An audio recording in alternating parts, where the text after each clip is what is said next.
Bom, vamos falar de um assunto que, nossa, tira o sono de muita gente que cuida de criança. A tal da birra em público. É um tema que só de pensar já dá um calafrio. Mas a ideia aqui é a gente desvendar um jeito de agir com mais calma e, principalmente, de um jeito que funcione. Para começar, vamos entender bem o cenário. A gente pode chamar de o palco da vergonha, porque para muita gente a sensação é exatamente essa. A cena é um clássico, né? Um grito agudo de criança no corredor do supermercado ou no meio de um restaurante. E, na hora, pronto. Todos os olhares viram na sua direção. A pressão é imediata e a pergunta que martela na cabeça é: e agora? O que eu faço? E aqui que o nó aperta. O problema é duplo, sabe? Não é só a crise da criança que a gente tem que lidar.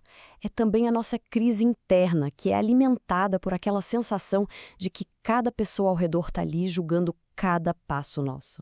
E com toda essa pressão, é muito fácil a gente acabar cometendo alguns erros bem clássicos. Vamos dar uma olhada em quais são as reações mais comuns e entender por que, no fundo, elas não resolvem nada. Basicamente, a gente cai em duas grandes armadilhas. De um lado, a gente tenta ceder para acabar com aquela cena o mais rápido possível. Do outro lado, a reação é explodir, numa tentativa de mostrar que a gente está no controle da situação. Mas olha, já vou adiantar, nenhuma das duas resolve o problema de verdade. Essa frase, quem nunca ouviu ou pensou em falar, né? É o exemplo perfeito do ceder. É uma negociação ali no calor do momento, uma tentativa de comprar um pouquinho de paz. Parece a solução mais rápida e eficiente para o constrangimento. Só que, qual o problema disso? A longo prazo, a mensagem que a criança aprende é muito clara. Opa, se eu gritar e insistir bastante, eu consigo o que eu quero. Ou seja, a gente acaba reforçando justamente o comportamento que queria evitar. É um tiro no pé. Agora vamos para o outro extremo, a explosão. Essa frase, ou qualquer variação dela, tenta usar vergonha como uma ferramenta para controlar a criança. A intenção é que ela pare por se sentir humilhada. A questão crucial aqui é que humilhar não ensina a criança a lidar com a emoção. Pelo contrário, só joga mais um sentimento negativo ali no meio da confusão. Fere confiança, autoestima e não dá nenhuma ferramenta para ela aprender a se regular. Tá bom. Então, se essas reações não são o melhor caminho, o que a gente faz? O primeiro passo, de verdade, é mudar a nossa perspectiva. É preciso entender o que de fato é uma birra. E aqui, gente, está a grande virada de chave. Uma birra não é uma performance para o público. Não é uma manipulação toda calculada. É, na sua essência, um curto-circuito. É um transbordamento de emoções. Pensa assim, o cérebro da criança ainda está em desenvolvimento. Ele ainda não tem todas as ferramentas para processar sentimentos gigantescos como frustração, raiva ou cansaço. A birra é o que acontece quando essas emoções transbordam. Não é sobre querer ser do contra, é sobre não conseguir lidar. Ok, com essa nova compreensão, é hora de ir para a prática. Existe um método que é, ao mesmo tempo, simples de lembrar no meio do furacão e bem firme nos seus princípios. O método tem 4 passos. Primeiro, segurança. Tirar a criança de qualquer lugar de risco. Segundo, presença. Apenas ficar por perto. Terceiro passo, usar pouquíssimas palavras. E, por fim, o mais importante, manter o limite que foi estabelecido, sem voltar atrás.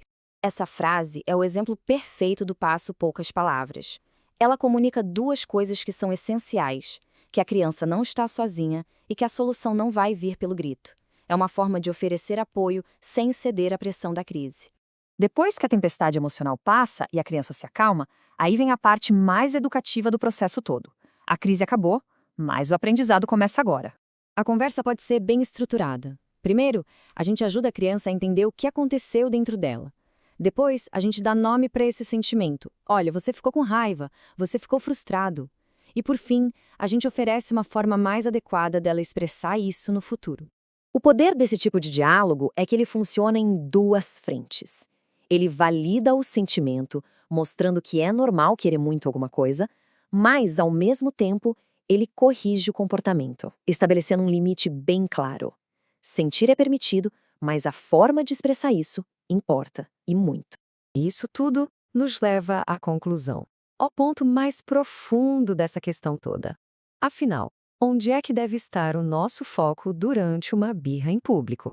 Se a gente olhar para trás, fica muito claro. O que nos leva a ceder ou a explodir não é a birra em si, mas a nossa vergonha. É o medo do julgamento dos outros que tira a gente do eixo e nos leva a tomar as piores decisões. E essa frase aqui é um mantra para a gente lembrar nesses momentos. O nosso papel ali não é fazer uma performance para a plateia. O papel é um só: educar a criança que está sob a nossa responsabilidade. Quando a gente consegue fazer essa mudança de foco, a situação inteira se transforma. Aquele momento de puro estresse e vergonha se torna uma das mais ricas oportunidades de ensinar sobre emoções, limites e respeito. Então, fica aqui a reflexão.